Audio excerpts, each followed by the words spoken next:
Hello everybody, Pascal here from Neutrality Studies. Hola a todos, soy Pascal de Neutrality Studies y hoy vuelvo a hablar con Stanislav Krapivnik, exoficial del ejército estadounidense, ejecutivo de la cadena de suministro y experto militar y político. Stas, bienvenido de nuevo al canal. Gracias, siempre es un placer. Gracias por aceptar. Quiero hacer una actualización contigo sobre tu evaluación. Primero de Ucrania, y luego también sobre algunos de los antecedentes de lo que está ocurriendo en Israel. Podemos empezar con Ucrania. Recientemente diste una entrevista en EVRT, donde el presentador te preguntó, ¿pueden los ucranianos darle la vuelta a la situación? Y tú respondiste rotundamente, no. ¿Podrías contarme un poco por qué crees que esto ya está acabado para los ucranianos? ¿Y por qué ni siquiera la OTAN puede ayudar a estas alturas?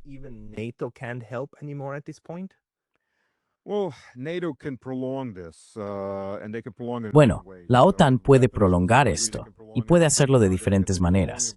Con armas, hasta cierto punto, pueden alargarlo. Pueden seguir prolongándolo, enviando mercenarios de la OTAN, donde ha habido batallones enteros de, por ejemplo, polacos. Batallones completos que desertan y aparecen en las líneas del frente ruso. Creo que Karol Nawrocki, el nuevo presidente de Polonia, se ha estado alejando de eso muy rápidamente. Y ahora están discutiendo con los banderistas sobre bandera. De hecho, porque creo que cuando llegó al poder, vio que habían muerto unos 10.000 polacos en los combates como soldados. Creo que eso le hizo abrir mucho los ojos, algo que Duda estaba ocultando tanto como podía. Duda quería crear la Rzeczpospolita, que es el Imperio Polaco. Era para el Tercer Imperio Polaco. Hay muchos otros miembros de la OTAN. Quiero decir, he estado en zonas de la línea del frente ya el 24 de diciembre de 2022, donde al otro lado no había ucranianos, eran todos polacos.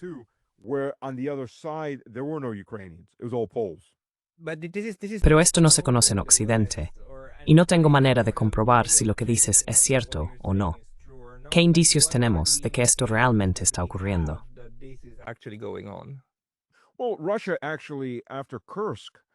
Bueno, Rusia en realidad, después de Kursk, publicó nombres e identificó mercenarios donde pudo. Porque hay que recordar que el lado ucraniano perdió más de 70.000 entre muertos y desaparecidos.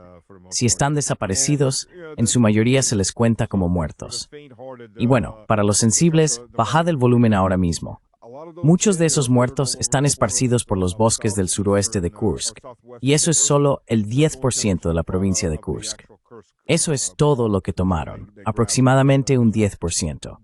Entre los perros, los cerdos salvajes y las ratas, algunas de las cuales son literalmente así de grandes sin contar la cola, no queda mucho. Huesos, quiero decir, lo dejan todo limpio, y los cuervos también.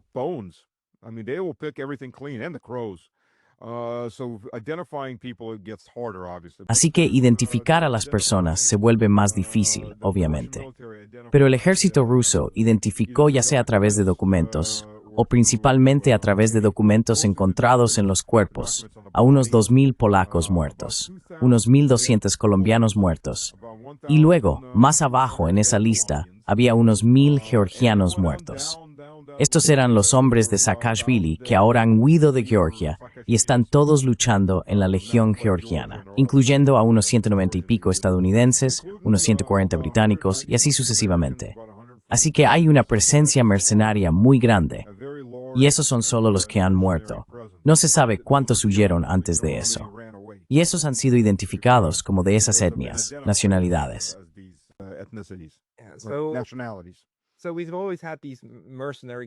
Siempre hemos tenido estos grupos de mercenarios, y hasta qué punto fueron realmente enviados por sus países o por la OTAN es algo que los historiadores tendrán que descubrir una vez que tengamos los documentos.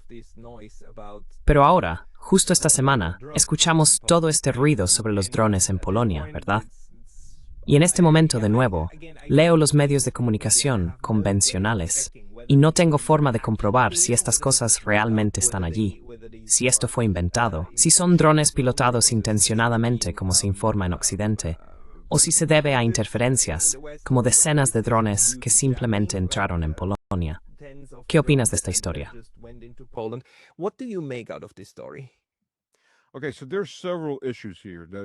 Bien, hay varios asuntos aquí que podrían estar influyendo.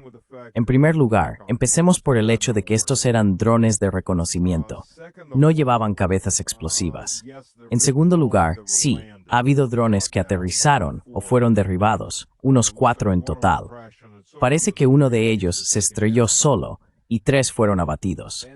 Y también hay que señalar que estos drones tienen un alcance de unos 700 kilómetros, pero aparecieron a 1.200 kilómetros de distancia. Lo que dijo el ejército ruso fue básicamente que el Ministerio de Defensa ruso llamó al Ministerio de Defensa polaco y dijo, miren, hablemos. Quieren venir y revisar nuestros registros.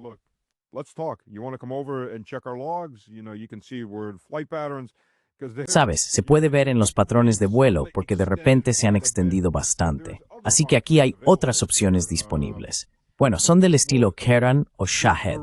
Sí, los drones Shahed originales venían de Irán. Desde entonces, Rusia los ha desarrollado. Ahora están en la tercera o cuarta generación. Son mucho más grandes, tienen un alcance mucho mayor que los drones de ataque originales, y algunos de ellos ahora tienen motores a reacción, así que no se parecen en nada a los drones originales, salvo por la forma básica. Ahora los estadounidenses están fabricando, y lo anunciaron hace aproximadamente mes y medio con gran fanfarria, el drone Shahed. Simplemente hicieron una copia, ¿verdad?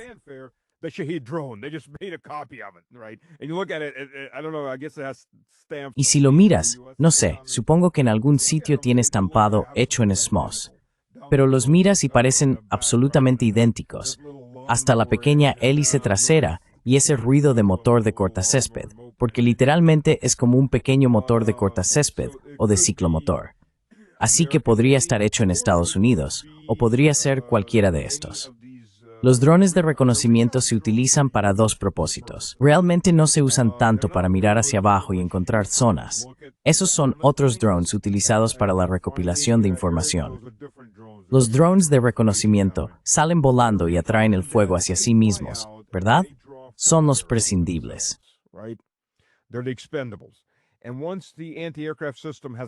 Y una vez que el sistema antiaéreo ha identificado su posición al disparar contra esos objetivos, ha encendido sus radares. Los lanzadores suelen estar separados a cierta distancia, normalmente conectados por cables o mediante una interfaz de radio. Pero una vez que el lanzador dispara, se delata. Y entonces, la siguiente oleada, que llega poco después, ya conoce la ubicación de los radares y de los lanzadores antiaéreos, y se dirige directamente hacia ellos para destruirlos. Ahora bien, hay pérdidas. Hay pérdidas en el reconocimiento. Hay pérdidas en los drones de ataque reales. Los ucranianos sí logran derribar algunos. Entonces, una vez que los derriban, los reprograman y los envían a Polonia.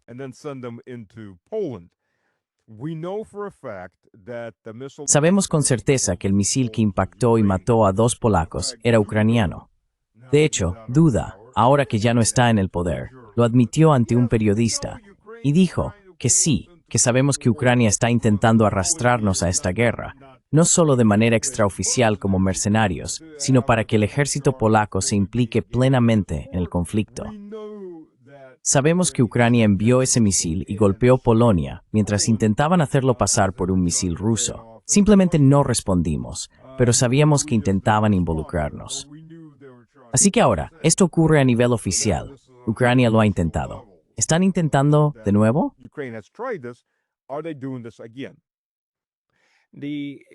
Quiero decir, igual que con aquella historia del misil en Polonia, hace como año y medio o 2 años, si es cierto que estos drones fueron enviados desde Rusia, sería una tontería por parte de Rusia, porque les da a los polacos y a la gente de la OTAN todo lo que necesitan para, ya sabes, hacer lo que están haciendo ahora mismo, el artículo 4.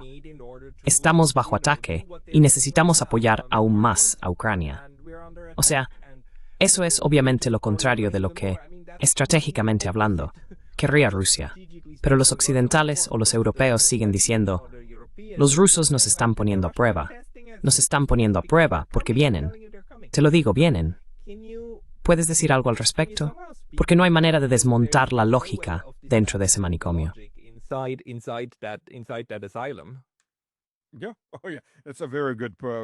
Sí, o sí, es una forma muy acertada de decirlo. Y dentro de ese manicomio hay una cámara de eco, y todos los psicópatas están sentados en esa cámara de eco, y todo lo que oyen son sus propios pensamientos rebotando. Sí, vale. De nuevo, Rusia sabe, y la propia OTAN lo ha admitido, que la OTAN solo puede cubrir entre el 5% y el 10% de su espacio aéreo con los sistemas antiaéreos existentes. Si Rusia fuera a atacar Polonia, habría sido un ataque a esas bases militares que se utilizan como centros logísticos para trasladar equipamiento a Ucrania. Se utilizan como bases de entrenamiento, y no quedaría mucho de ellas. Quiero decir, seamos realistas. Pero de nuevo, ¿quién se beneficia? Esa es la pregunta subyacente en todo esto. ¿Quién se beneficia? Se beneficia Rusia lanzando una docena de drones de reconocimiento que, por cierto, han volado doble que el de mí.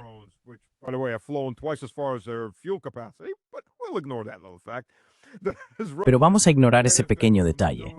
¿Se beneficia Rusia de hacerle esto a Polonia? No, por supuesto que no se beneficia. No hay ningún beneficio en nada de esto. ¿Se beneficia Rusia de volar el Nord Stream? Por supuesto que no se beneficia de volar el Nord Stream. ¿Se beneficia Rusia de casi cualquiera de las cosas de las que se le acusa? No, no se beneficia de ninguna de ellas. ¿Quién se beneficia? Bueno, los beneficiarios subyacentes son Tusk, que es una de sus criaturas. Fue el primero en tocar los tambores. Vamos a ir a la guerra. Vamos a ir a la guerra. Vamos a ir. Y Sikorsky, también conocido como el señor Applebaum, cuyo hijo está en el ejército estadounidense. Piénsalo. El ministro de Asuntos Exteriores polaco no solo está casado con una estadounidense, una destacada neoconservadora, sino que su hijo sirve en el ejército de Unidos. Ni siquiera lo sabía. I didn't even know. Sí, la mayoría de la gente no lo sabe. Él no lo anuncia. Y sabemos lo de Applebaum y su esposa. Pero no sobre... Ah, sí. Anyhow, De todos modos, me enteré de eso por un buen amigo mío que es doctor en historia. Es muy polaco, vivió en Canadá y ahora vive de nuevo en Polonia. Y él dice, sí, hablemos de todo este asunto. Así que, por supuesto, Rusia no se beneficia de esto. Sin embargo, ciertos grupos sí se benefician. okay, but now, whatever it is, I mean, it Sea lo que sea, continúa y se prolonga. Esta arrogancia interna europea de estamos haciendo algo, cuando en realidad lo único que hacen es prolongar el sufrimiento y alargar aún más este conflicto. ¿Cómo crees que Rusia interpreta toda esta tontería, como las discusiones internas de los europeos, cuando los rusos ya han dado señales de que tienen un interés serio en hablar con los estadounidenses, verdad? The Russians signaled that they do have a serious interest in talking to the Americans, right? Bueno, ya sabes, lo que acabas de decir es exactamente como lo ve Rusia. El objetivo aquí es desangrar a Rusia hasta el último ucraniano, literalmente. El gobierno en Ucrania, créeme, incluso si no hubiera conflicto, ninguno de estos individuos planea morir de viejo en Ucrania. Su trabajo es robar todo lo que puedan y huir. Yamatov es un gran ejemplo. Fue ministro de Defensa durante un año. En ese tiempo, logró robar unos 100 millones de dólares, que es poco comparado con muchos de estos tipos. Comprar varias propiedades en Estados Unidos, y toda su familia vive en Snilos desde 2016, incluida su esposa e hijos. Y todos tienen una pequeña propiedad a nombre de una diferente, y las van cambiando de manos para que sea difícil rastrear quién es quién.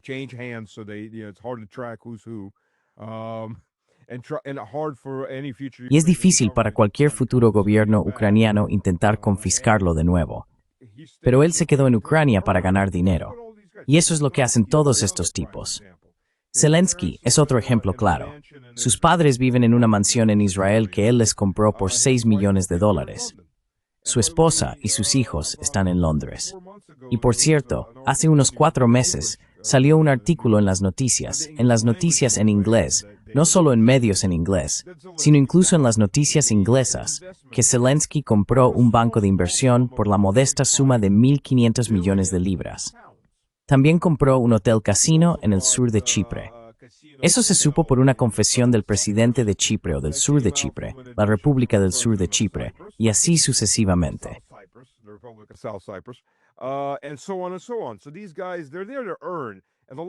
Así que estos tipos están ahí para ganar dinero. Y cuanto más tiempo continúe este conflicto, más ganan. Y luego para Zelensky también tiene un problema.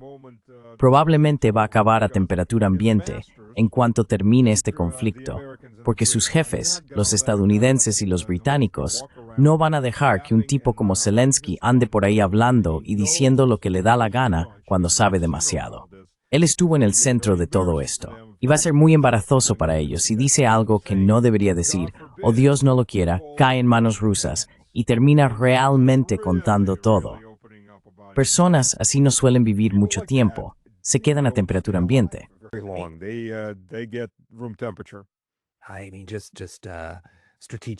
Quiero decir, hablando estratégicamente, para la coalición occidental de los dispuestos, sería mucho mejor, tener a un Zelensky mártir muerto que el espectáculo de payaso viviente que es en algún lugar de Londres o Florida. Es decir, sería mucho más útil. Así que de cualquier manera que lo pienses, la vida de Zelensky está bajo una amenaza seria, lo que me hace preguntarme si realmente tiene algún incentivo que no habíamos considerado antes para llegar de alguna manera a un acuerdo que le permita poner fin a esto. Lo dudo. Es solo el optimista en mí el que se pregunta si hay algo que pueda cambiar la situación para Ucrania, dentro de Ucrania.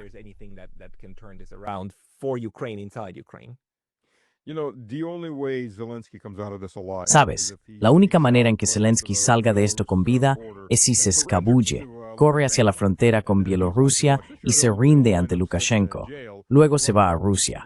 Claro, acabará sentado en una cárcel, pero la pena de muerte en Rusia está en moratoria, a diferencia de la pena de muerte no oficial que le espera. Porque tienes razón, Zelensky, para empezar, es un cocainómano. Como sabes, cualquier drogadicto serio es impredecible. Están bajo presión. Harán y dirán prácticamente cualquier cosa.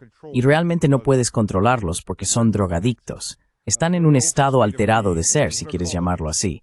Y además, no es el tipo de persona, para empezar es un actor. Le gusta el protagonismo. Le gustaba el protagonismo antes de todo esto. Durante todos estos años, ha sido el niño mimado de Europa. Todo el mundo le ha estado besando los pies, el trasero y las manos. Eso le gusta. Quiero decir, no lo neguemos. Le encanta. Pero todos los líderes son así. Quiero decir, implemente un rasgo patológico de las personas. No digas que todos los líderes son así, pero la mayoría probablemente lo son. La mayoría. Pero el problema aquí es, ¿qué le vas a decir? Vete a tu mansión en Miami, desaparece, vive tranquilo y no salgas. No va a ser eso. Todo el mundo lo sabe. Puede que lo haga durante un tiempo, pero la inquietud va a estar ahí. La inquietud siempre va a estar ahí. Quiere estar en el centro de atención. ¿Y cómo se consigue estar en el centro de atención cuando eres un ex jefe de Estado, especialmente en este caso? Empiezas a hablar.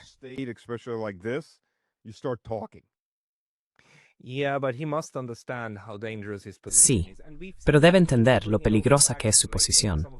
Y hemos visto, quiero decir, solo para volver a algunos de los acontecimientos que hemos presenciado, hemos visto ucranianos en España, personas de rango medio a alto dentro de la estructura formal, siendo asesinados en la calle, ¿verdad?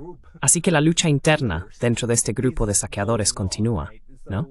¿Tienes alguna idea de cómo podría ser la lucha de poder, la pugna interna, dentro del esquema ucraniano?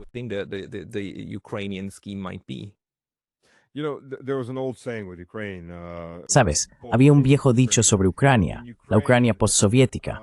En Ucrania, primero haces el dinero, luego te conviertes en político. Lo siento, eso suele ser, eso es en Occidente. En Ucrania, primero te conviertes en político, luego haces el dinero. Así que todos se meten en política. No hay políticos honestos. Bueno, no diré que ninguno, porque nunca es 100%, pero la inmensa mayoría de los políticos ucranianos, independientemente de los partidos a los que pertenecieran, nunca fueron intermediarios honestos.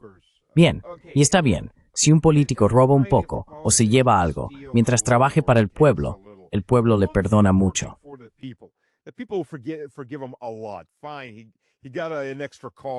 Vale, consiguió un coche extra, pero mira lo que ha hecho por el país. Pero aquí no existe ese concepto. La clase política en Ucrania durante 30 años ha sido una sanguijuela, un parásito. Están ahí por una sola razón: alimentarse del Estado. Observas un país que salió de la Unión Soviética sin deudas, lo cual, por cierto, es la razón por la que Rusia se quedó con todos los misiles nucleares, porque es la heredera directa de la Unión Soviética. Y no solo se quedó con los misiles nucleares, también asumió toda la deuda soviética que se gastó en todas esas otras repúblicas, ante todo. Así que la industrialización de Ucrania y todo eso, Rusia tuvo que pagarla y luego Rusia tuvo que volver a pagarla.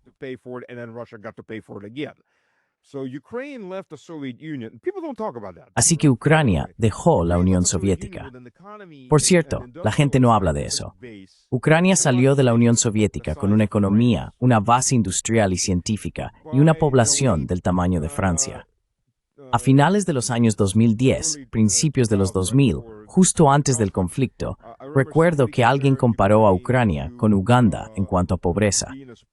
Y el presidente ugandés se sintió muy ofendido y salió a decir: no somos tan pobres como esa gente, vivimos mucho mejor que los ucranianos. Lo cual, quiero decir, ¿cuánto tienes que robar sin parar para pasar del nivel de Francia al de los países más pobres de África en menos de 30 años? Sí.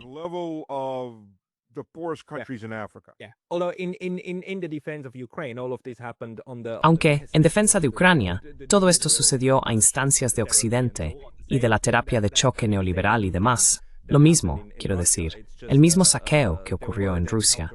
Simplemente que luego se tomaron contramedidas. En Ucrania tienes diferentes liderazgos que en realidad estaban promoviendo o colaborando con eso. Y la pregunta entonces es: ¿tenías líderes con una mentalidad más neutralista, como Yanukovych, o más alineados con Occidente, como, ¿cómo se llamaba? Timoshenko? Y cuando preguntas qué de este tipo de actores en el poder, cuando Timoshenko está ahí, te aprendes que recordar.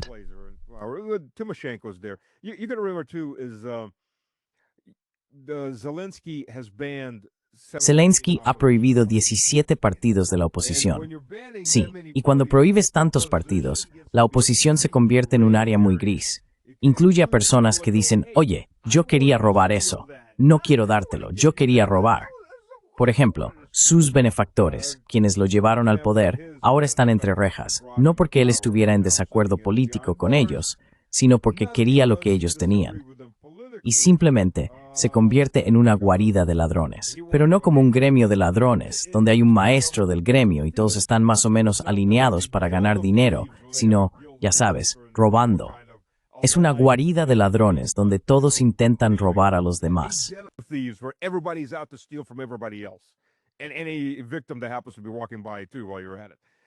Y cualquier víctima que pase por allí también, ya que estamos.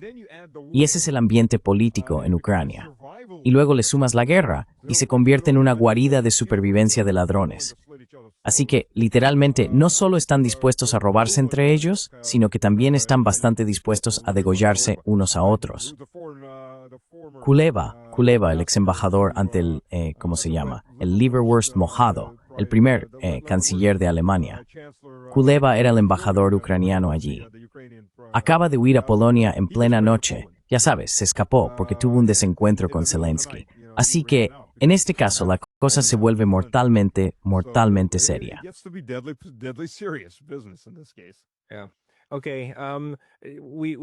De acuerdo. Necesitaríamos muchos más minutos, horas, para desentrañar esto, porque el nivel de intriga política en realidad está aumentando.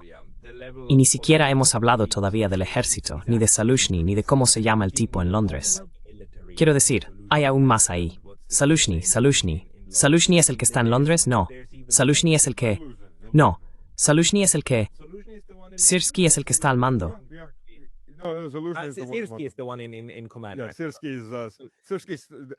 Syrskyi es General 200. 200 es la clasificación para bajas, Kia, muerto en combate.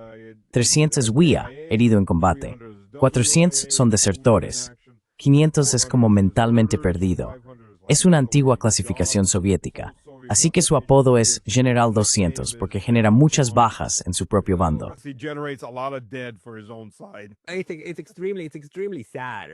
Creo que es extremadamente triste, ¿verdad? Y esto, por supuesto, esta inestabilidad política, no facilita que Rusia sepa con quién trabajar para intentar poner fin a todo esto de alguna manera. Pero así están las cosas. Estamos en una situación interna extremadamente caótica, y eso ni siquiera tiene en cuenta lo que viene de fuera. Pero quizá cambiemos un poco de tema y utilicemos los últimos 10 o 12 minutos para hablar de Israel, porque me hiciste una observación, que una de las cosas menos comprendidas es el impacto del sionismo cristiano y el origen del sionismo cristiano en el genocidio que está ocurriendo. ¿Podrías ampliar un poco sobre eso?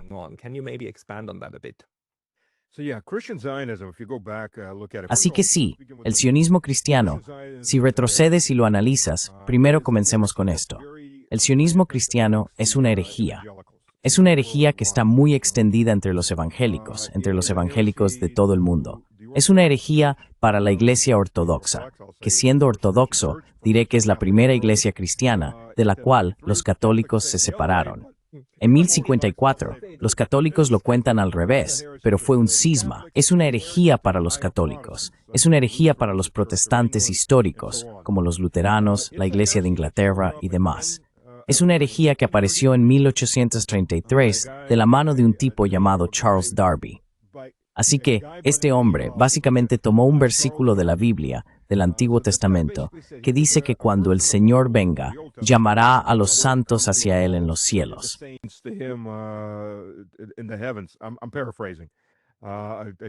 Estoy parafraseando, debería haber memorizado la frase completa. Pero él construyó esta teología según la cual el Señor va a venir 2 veces, así que habrá una segunda venida y una tercera venida, o quizá una segunda venida y una segunda venida 2.1.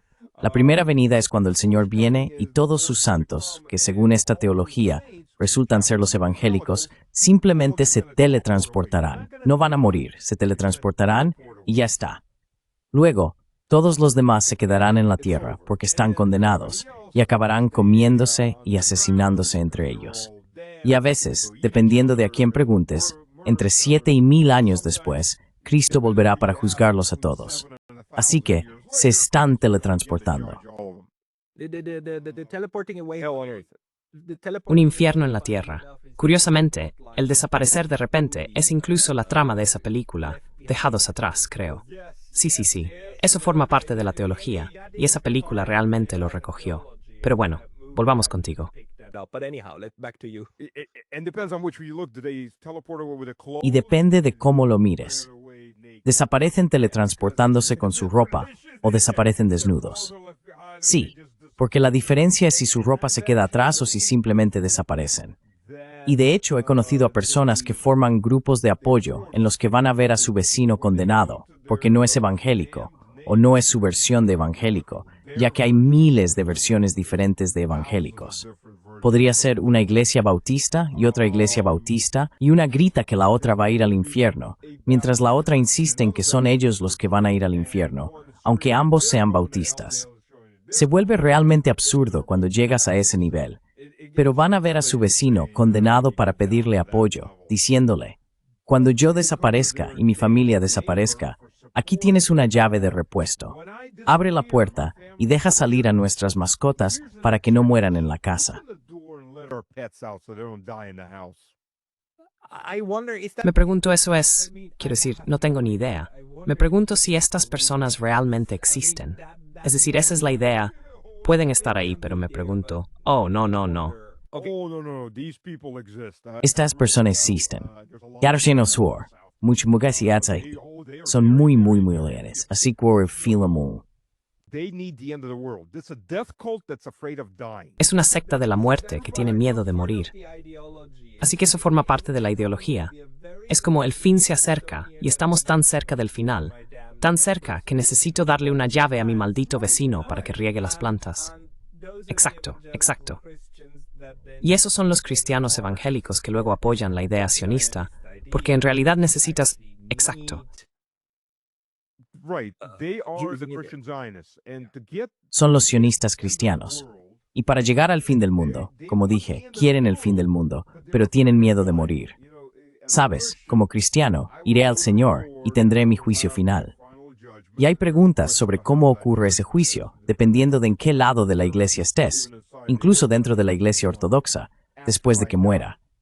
Esa es la única manera. Enoc fue el único que fue llevado. Todos los demás tienen que morir. Y luego van a ver a Cristo. Si eres cristiano, en cualquier caso, esa sería la visión que tendrías. Ellos quieren saltarse la parte de morir. Ya sabes, la parte de quedarse a temperatura ambiente. Queremos saltarnos eso. Y simplemente queremos teletransportarnos. Un poco como en Star Trek, supongo. O que te zapeen y desaparezcas. Me estoy burlando un poco porque para nosotros es una herejía increíble. Pero es una herejía increíblemente peligrosa. Porque actúan en consecuencia.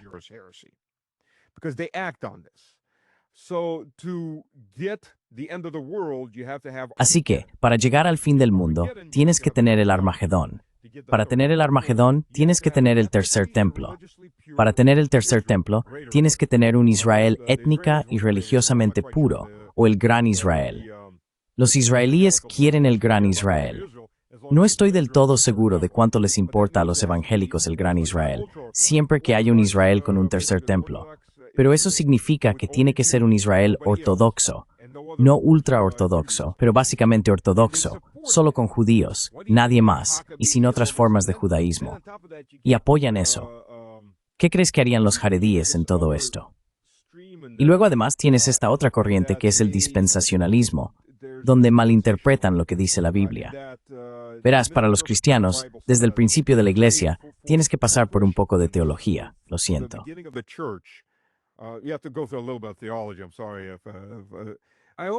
Siempre me ha encantado la teología. No creo en ella, pero me encanta. Está muy bien elaborada.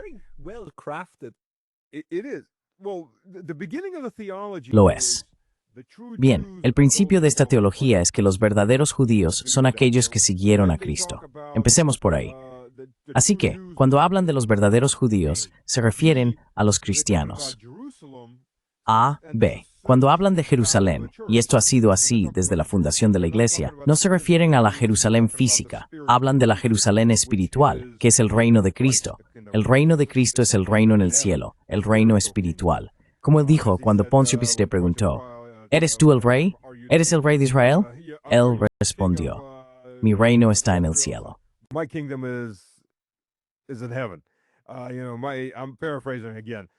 Estoy parafraseando de nuevo, pero mi reino está en el cielo. No soy el rey del mundo físico aquí. Por eso Poncio Pilato dijo, bueno, no veo culpa en este hombre. No veo razón para ejecutarlo. Obviamente no es una amenaza para Roma, porque no está diciendo soy un rey físico, voy a establecer un trono, voy a arrebatarle una provincia a Roma. Así que la Iglesia, desde el principio, veía esto como Jerusalén es una Jerusalén espiritual. Estas personas ven Jerusalén como una Jerusalén física y lo interpretan como quien bendiga a los judíos será bendecido por Dios.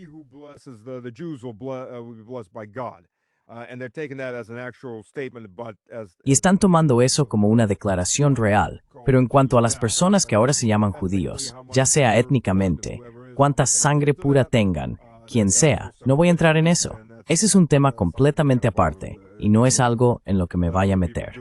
Que lo hagan otros, o lo que sea. Pero la declaración teológica aquí ya es anticristiana, ¿verdad? Así que no vas a recibir una bendición por bendecir a quienes mataron a Cristo, ¿no? Porque eso es lo que la Iglesia ha enseñado desde el primer día. De nuevo, no digo esto para provocar ningún tipo de violencia étnica ni nada por el estilo, pero esta es la enseñanza teológica e histórica de la Iglesia. Y aquí es donde entran los evangélicos.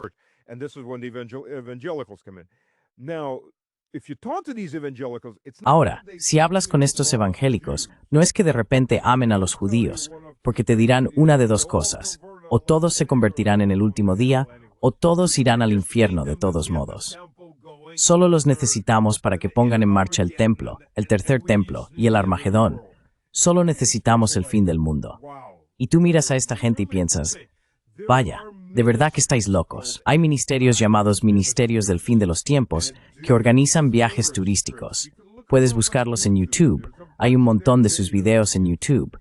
Y estos ministros están de pie con su grupo de turistas evangélicos, diciendo, y aquí es donde los ejércitos chinos y rusos del anticristo van a bajar.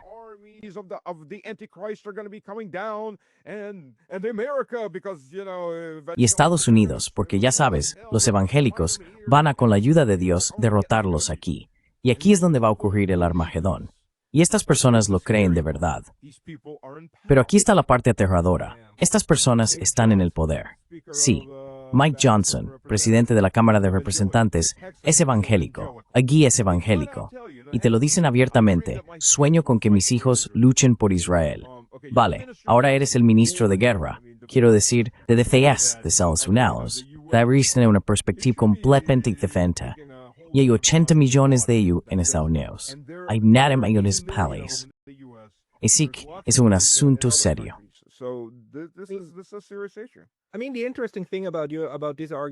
Lo interesante de este argumento aquí, sobre la influencia, ya sea impulsada ideológicamente o por motivos religiosos de los evangélicos, y su distribución también en la sociedad estadounidense y en el aparato político, significaría que ni siquiera necesitas al lobby israelí para explicar el poder de esta unión tan estrecha. Así que, en cierto sentido, y no creo que sea una cuestión de uno u otro, creo que pueden ser ambos al mismo tiempo. Pero esa es una segunda explicación de por qué Estados Unidos actúa de una manera respecto a Israel que simplemente no hemos visto nunca antes en las relaciones internacionales. No se me ocurre, quizá fuera de Suiza y Liechtenstein, dos naciones soberanas tan unidas entre sí, que es... o sea, simplemente...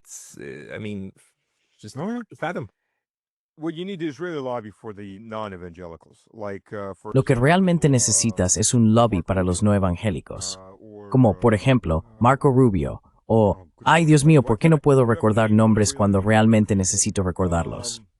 Rubio, el secretario de Estado. Espera, ese es Marco Rubio, no Marco. Ted Cruz, ese es el tipo. Los confundí en mi cabeza, lo siento, soy horrible con los nombres. Ted Cruz, por ejemplo. Ambos son católicos.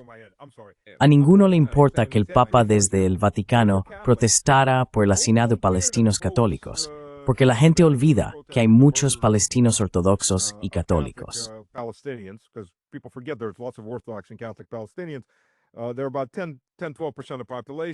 Aproximadamente el 10 o 12% de la población son cristianos ortodoxos y católicos. En Líbano representan alrededor del 30 y tantos por ciento de la población, y en Siria había muchos cristianos ortodoxos. Los evangélicos no los consideran cristianos. No consideran a los cristianos ortodoxos y católicos como cristianos. Para ellos son herejes, aunque sean la iglesia original.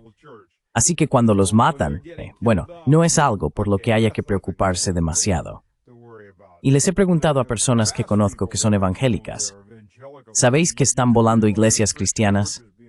No son iglesias de verdad. Es difícil discutir en ese punto.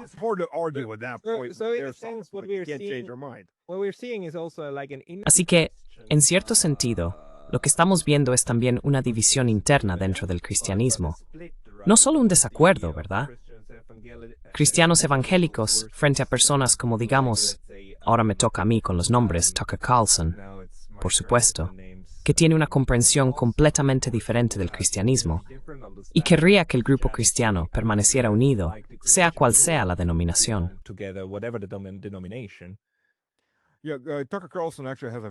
Sí, Tucker Carlson en realidad tiene una visión mucho más tradicionalista, y he estado viendo sus programas, está evolucionando hacia, diría yo, la visión ortodoxa del cristianismo. Es un proceso lento. Y de hecho hay bastantes evangélicos y otros protestantes, iglesias enteras se han convertido a la ortodoxia, normalmente porque los sacerdotes empiezan a investigar. Todos quieren saber, ser como la iglesia original. Bueno, cuando empiezas a mirar históricamente, la iglesia original no está desapareciendo. Hablo de nuevo, desde el punto de vista ortodoxo.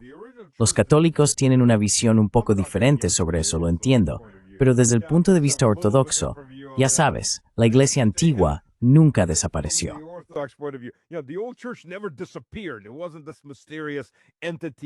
No era esta entidad misteriosa, este asunto de los ovnis, o ya sabes, la criptozoología. No ha desaparecido. Sigue ahí. Tiene 2000 años de antigüedad. Realmente no tienes que buscar mucho para encontrarlo. Y cuando empiezan a mirarlo, empiezan a mirar la teología y dicen, ¡ah! Quiero decir, la mayoría de estas personas nunca se harán católicas porque desprecian el catolicismo, ya que se separaron del catolicismo. Pero la ortodoxia es algo nuevo para ellos, porque no la conocen. Y esa es una de las formas en que se acercan a la antigua teología que comparten ortodoxos y católicos. Y van y la estudian y dicen, estábamos equivocados. Vale, y se produce esa realización. Pero la mayoría, por supuesto, la gran mayoría en este caso, se mantienen en sus posturas.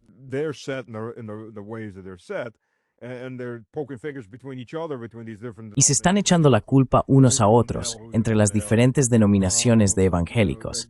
¿Quién va al infierno? ¿Quién no va al infierno? Dios es el único que decide al final del día quién va al infierno y quién no va al infierno. No un predicador, no un laico, si vamos a seguir por ese camino. Exacto. Pero eso influye directamente en su política, y esa es la parte aterradora. Ahora, Marco Rubio, hay una página web en Estados Unidos que rastrea cuánto ha favorecido AIPAC a los políticos. Rubio estaba en 1,5 millones, Cruz en 2 millones. Así que te preguntas, ¿por qué a ellos como católicos realmente no les importa lo que dice el Papa?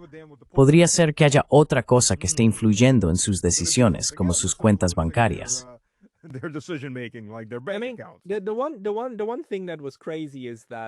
Lo que resultaba increíble era esta idea de que el Papa pudiera tener alguna influencia sobre Estados Unidos. Y eso, por supuesto, se remonta a la época de Kennedy. Pero eso nunca, jamás fue así, ¿verdad? Quiero decir, el Papa nunca tuvo la atención del presidente de Estados Unidos. Más bien es al contrario. El Papa escucha e intenta interactuar con el presidente de alguna manera. Así que, en conclusión, lo que nos está señalando es el impacto subestimado de los evangélicos cristianos y el sionismo cristiano en todo este proceso que al final desemboca en un genocidio en Palestina.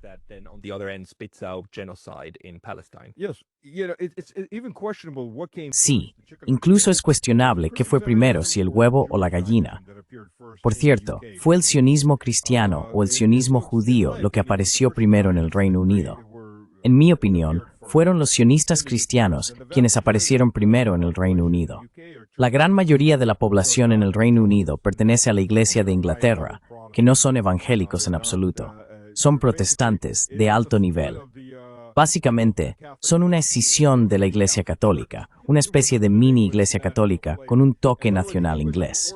Y por cierto, los ingleses originalmente eran ortodoxos.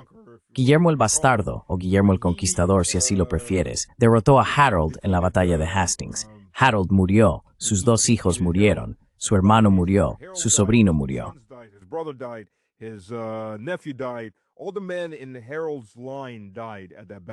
Todos los hombres de la línea de Harold murieron en la batalla de Hastings. La esposa de Harold tomó a su hija, subió a un barco y navegó hasta Kiev, que en ese momento era rusa. Su hija se casó con un príncipe ruso porque todos eran ortodoxos. Simplemente fueron al siguiente gran país ortodoxo. Ahora bien, una vez que Guillermo el Bastardo, Guillermo el Conquistador, conquistó Inglaterra, la incorporó a la Iglesia Católica, y por eso fue bendecido por el Papa para conquistar Inglaterra, porque Inglaterra se había negado a entrar en el cisma y había permanecido ortodoxa. Así que en realidad, la ortodoxia era la religión original de los ingleses. Pero lo que ocurre después es que este grupo evangélico empieza a influir en los judíos de Inglaterra. Esto es a mediados del siglo XIX, convirtiendo a los judíos de Inglaterra en sionistas judíos.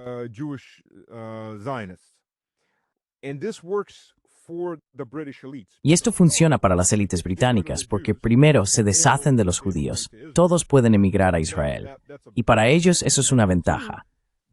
Y segundo, esos judíos que están emigrando a Tierra Santa son británicos, porque culturalmente son británicos. Puede que siga existiendo esa diferencia religiosa, pero culturalmente son británicos.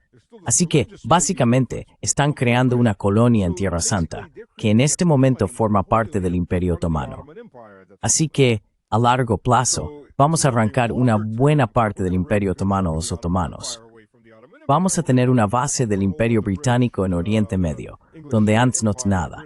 Así que es un ganar-ganar.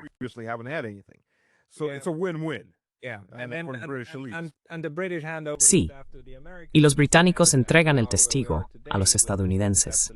Y aquí estamos hoy, con esta auténtica catástrofe. Pero Stas, tengo que ir terminando, porque esta conversación contigo siempre es muy interesante y nos lleva por muchos caminos. Pero creo que estás señalando algo muy importante: los evangélicos cristianos y su impacto en el proceso político que genera esto.